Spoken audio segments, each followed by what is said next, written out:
Bye, everybody. Hi, everybody. Okay, we are live and we've already got people joining us. So, oh my gosh. Okay, this is a wild, wild morning.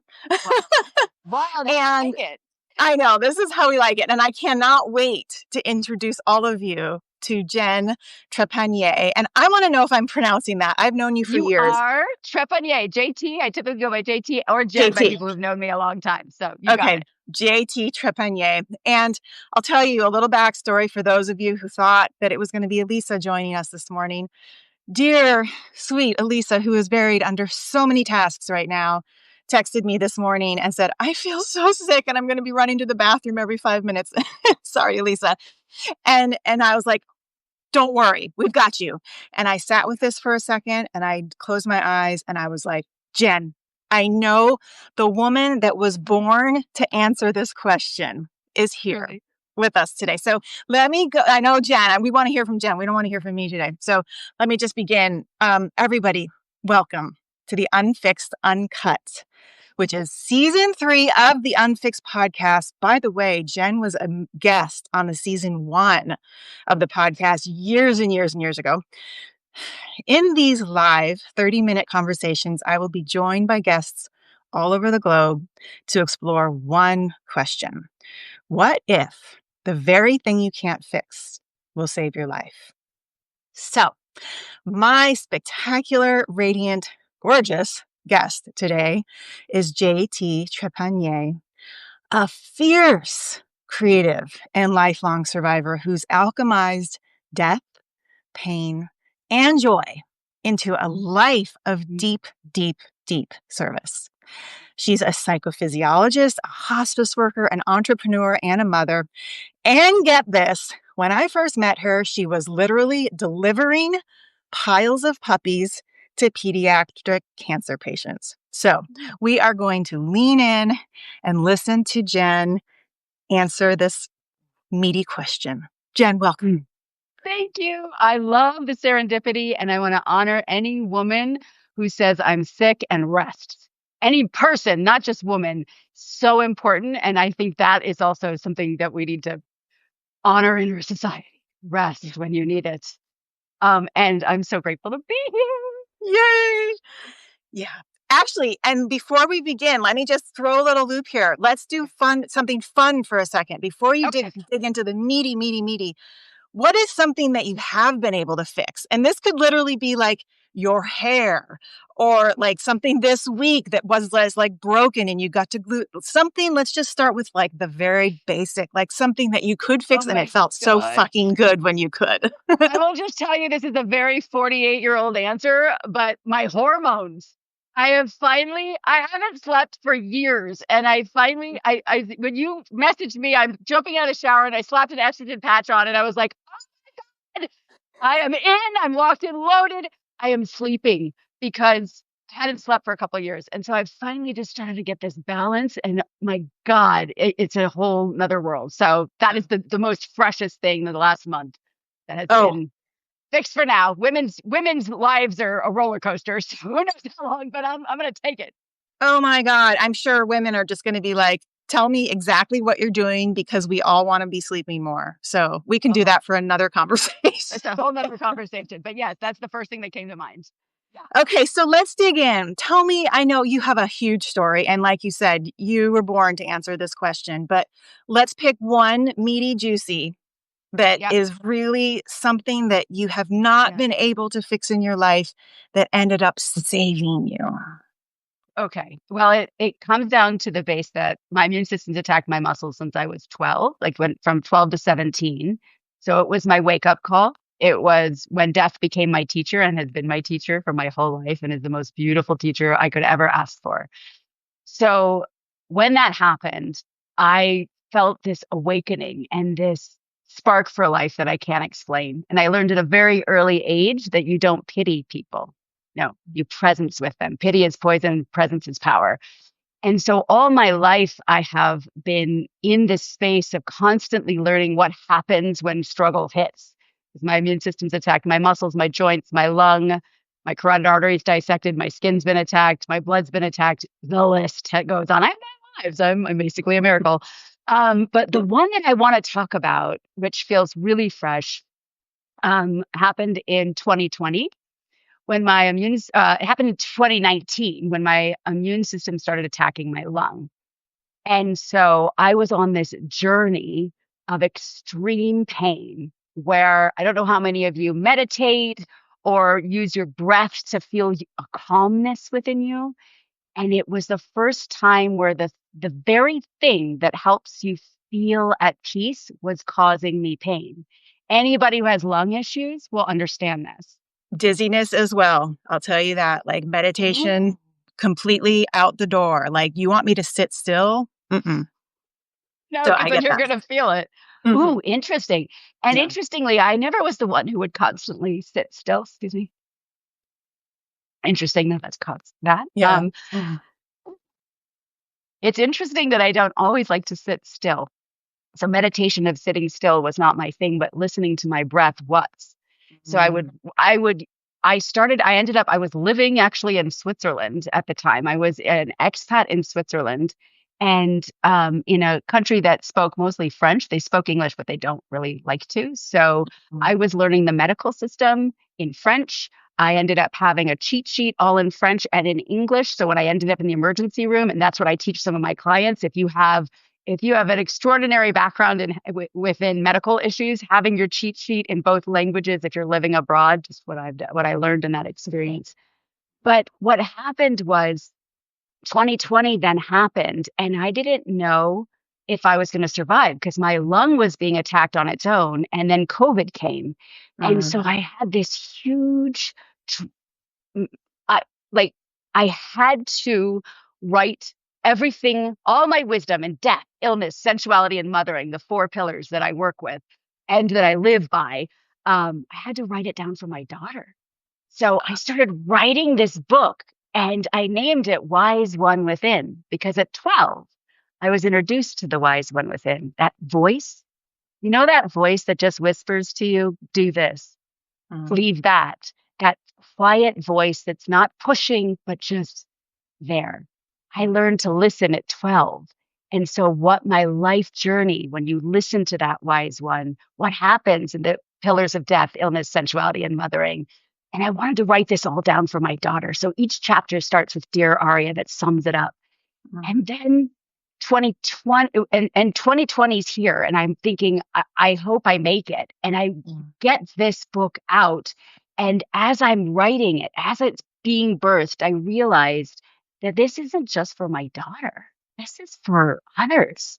Because so many of us ride through those four pillars, death, illness, sensuality, mothering, not just of children, mothering of books, businesses, nonprofits, creative endeavors. What does that look like? And I realized that this has to go further. And when I ended up sending it to beta readers, I think you probably understand this as an author. You have no idea what your words and how they will affect other people. I didn't write this for people who had absent mothers. I wrote this for my daughter. But then when I heard from beta readers, men and female, saying, I never had a mother that mothered this way. And your words helped heal wounds within me. Oh, My daughter. So I would say that wow. birthing, 5 years experience of birthing this book was my one of my biggest places. And one chapter is on Pile of Puppies. Mm. One chapter because illness. I should pause. Did you want to Yeah. ask Do a you want to question? share what Pile of Puppies is for those that Okay. are listening?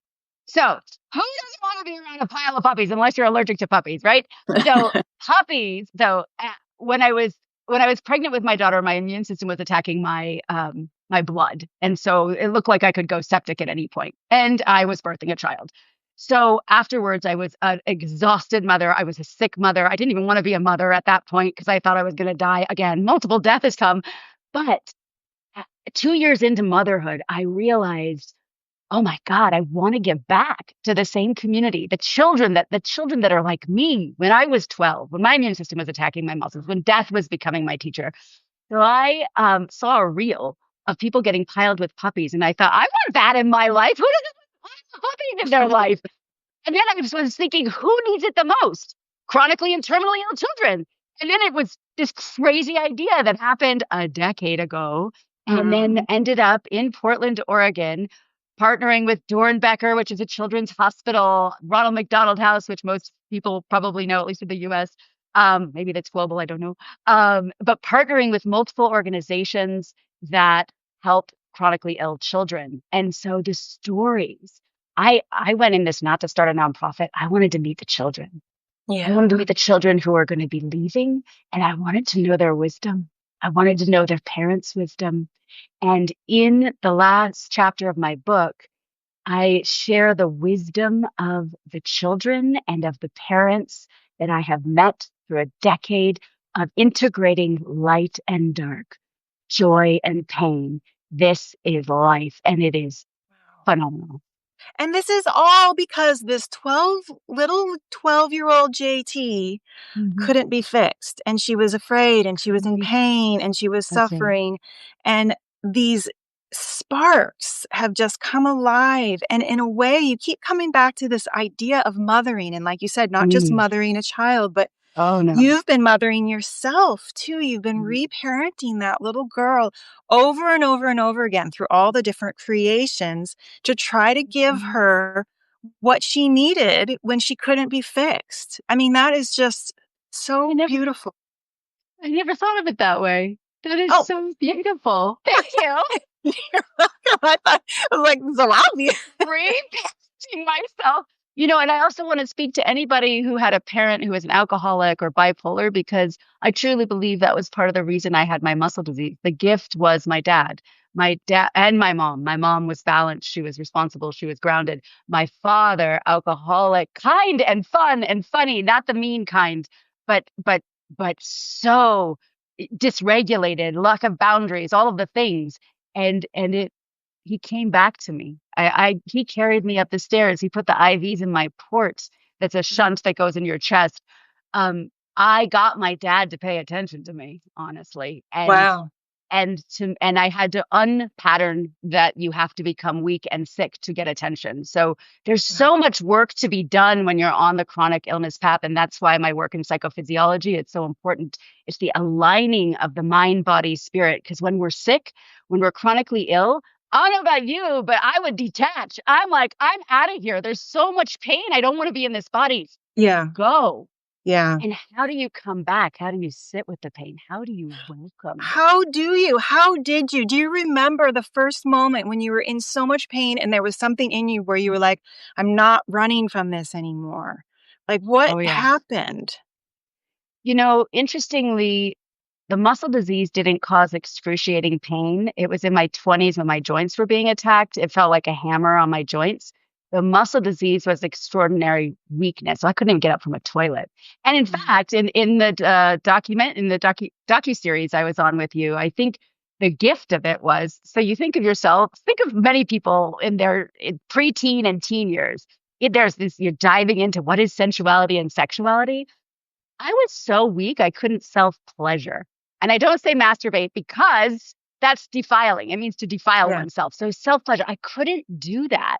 Wow. And what I learned as a 13, 14-year-old was how to go past the orgasm. Like, how do I find the place of pleasure, which would be visualizing myself dancing or taking myself into this journey. It was this psycho-spiritual sensuality. And so it got me on this path of exploring everything that's beautiful, sensual, at a very early age. And allowing your vulnerability to be part of your sensuality. Because I remember you sharing that you would let I think you were 16, and you would let your boyfriend carry you up the stairs. And you would just allow some of that like real surrendered vulnerability to be met.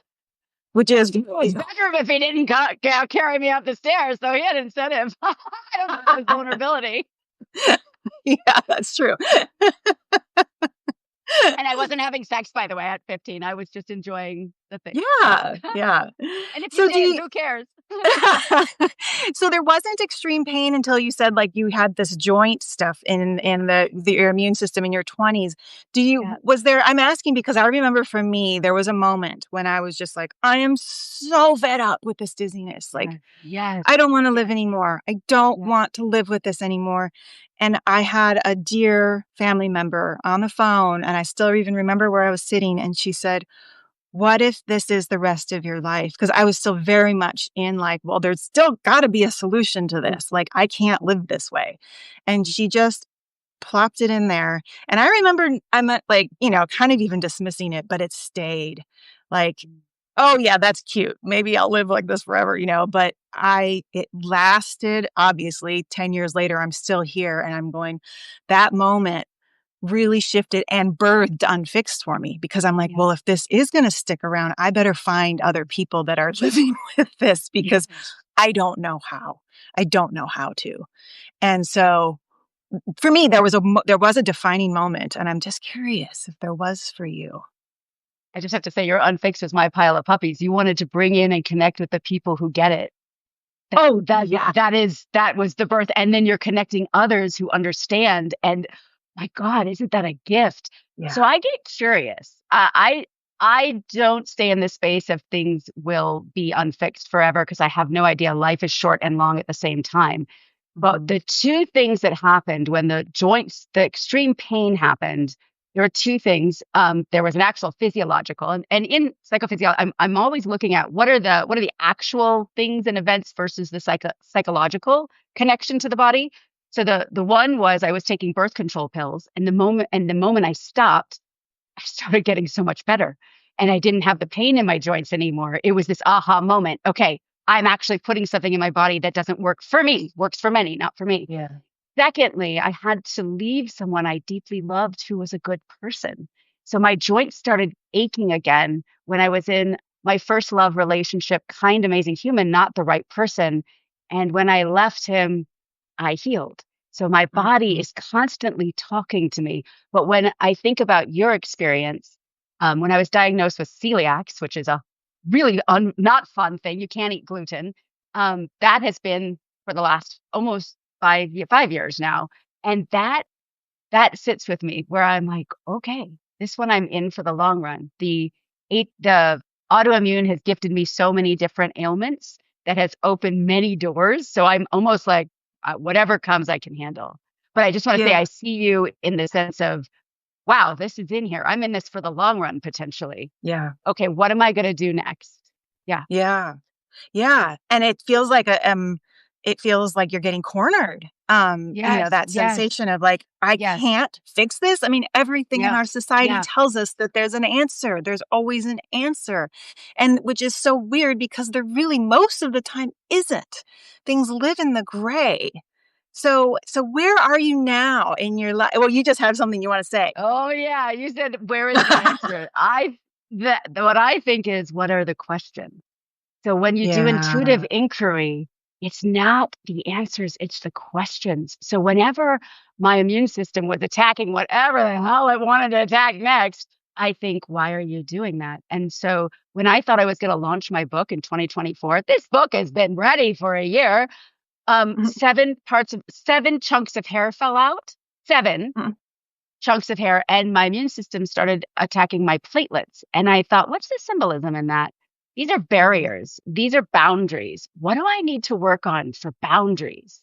So my body is so intelligent. It's talking louder than a lot of people's bodies. Your body talks loud. I get it. Yes.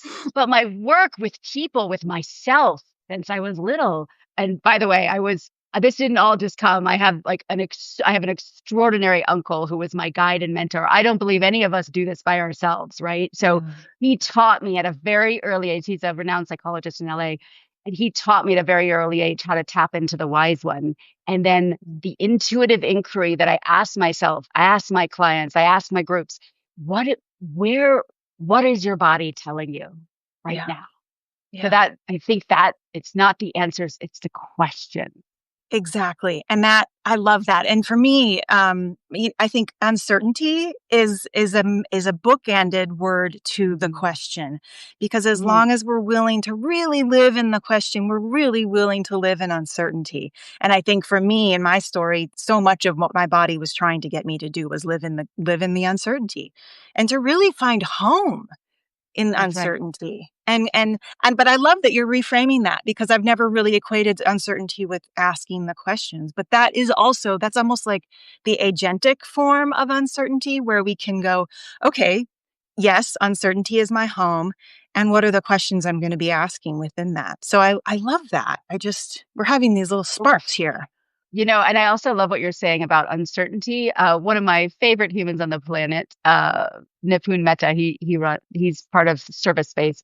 He always talks about going from the known to the unknown to the unknowable.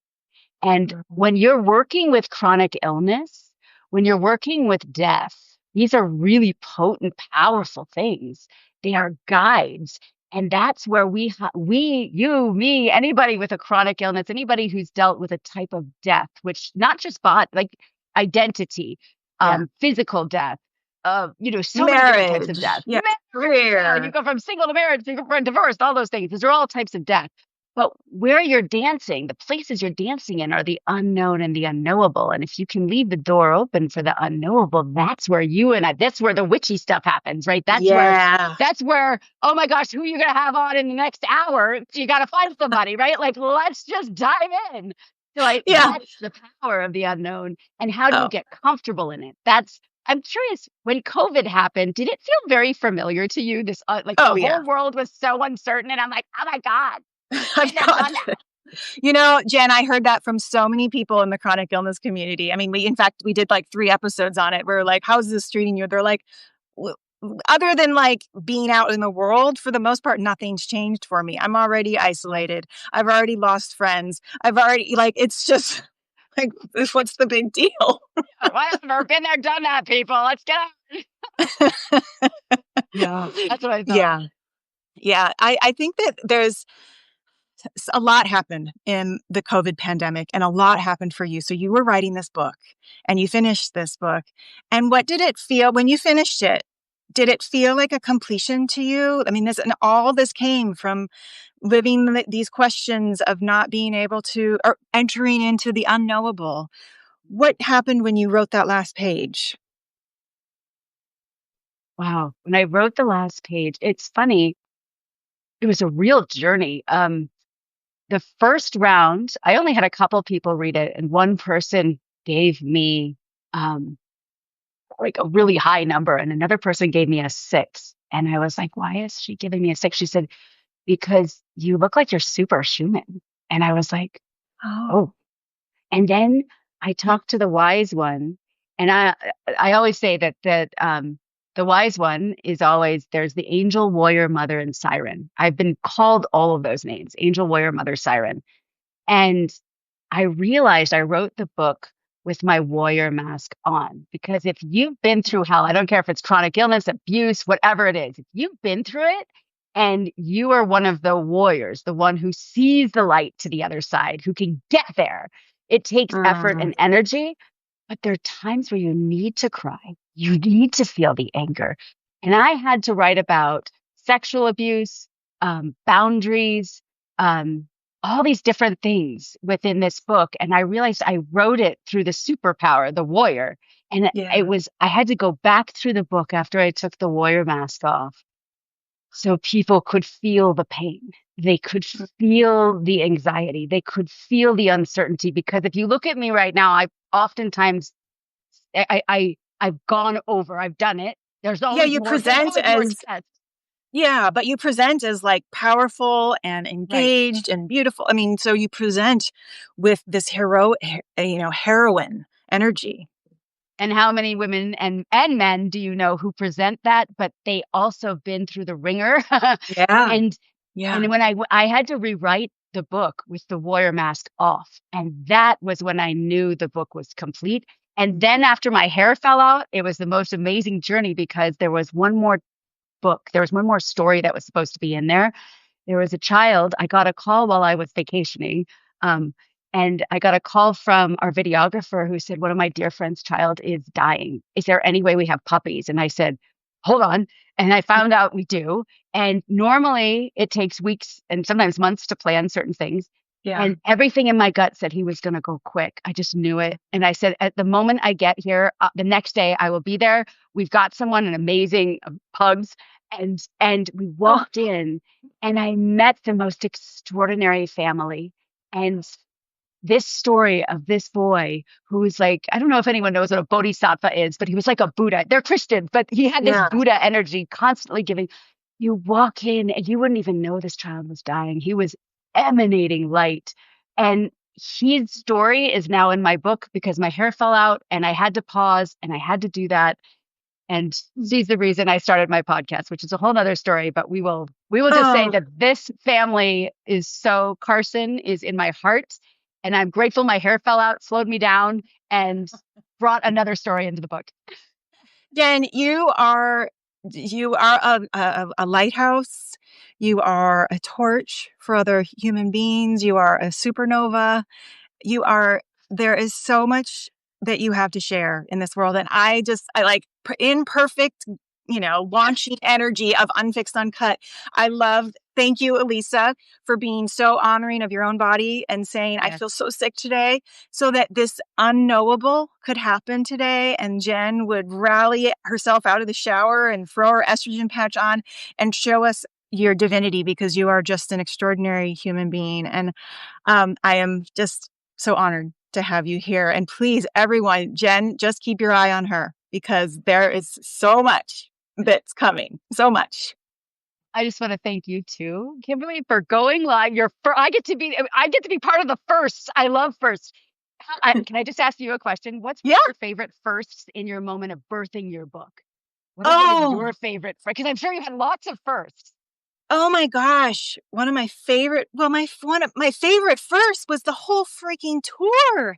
I mean, that was post-launch, but I felt held and carried the entire time by so much love and so many tears. And the people that showed up for these readings had just like the most genuine humanity in their eyes and their faces. I honestly was not expecting this. I kind of thought, well, it'll be a cute little thing and I'll go home and then I'll be like, done. It was the time of my life. It was the time of my life. And something in me, apparently it was the right thing for my soul, because I thought beforehand, I was like, I'm going to be not sleeping. I'm going to be nervous the whole time. I'm going to be sweating armpits. And I was calm as a cucumber. I mean, I was so relaxed and I was sleeping like a baby. It was just glorious. Yeah. The whole thing was just, something else stepped in, I think, and just carried me. So it was. Well, you nailed it. You were seen, held, and heard. And if anyone is seen, held, and heard, you will feel that calmness. But that's just, I'm in awe that's how the launch was, because I don't hear that from many. So you were in the right one. I know. It was weird. I was pinching myself. And then, the Empress team is just, they're angels and witches combined. Mushed them all. Angels and witches mushed together. I feel the wings and I feel the wands. The wings and the wands. Together. Oh my God, I love it. Jen, thank you. People are still joining, and I wish that now I'm like, oh, maybe I should make this longer, but we're going to keep it at 30, but I'm going to just have to have you come back. So we'll just keep this conversation going. Jen has a podcast coming out too. So I'll make sure I announce that for everybody. And thank you. Thank you for everyone for being here. I will share this for those that missed this. Do not miss this glorious conversation. You are a light, Jen. Wings and wands. That's my new. I love this. We are wings and wands. Wings and wands. Thank you, everyone. Take care. Bye. I don't even know how to hang up.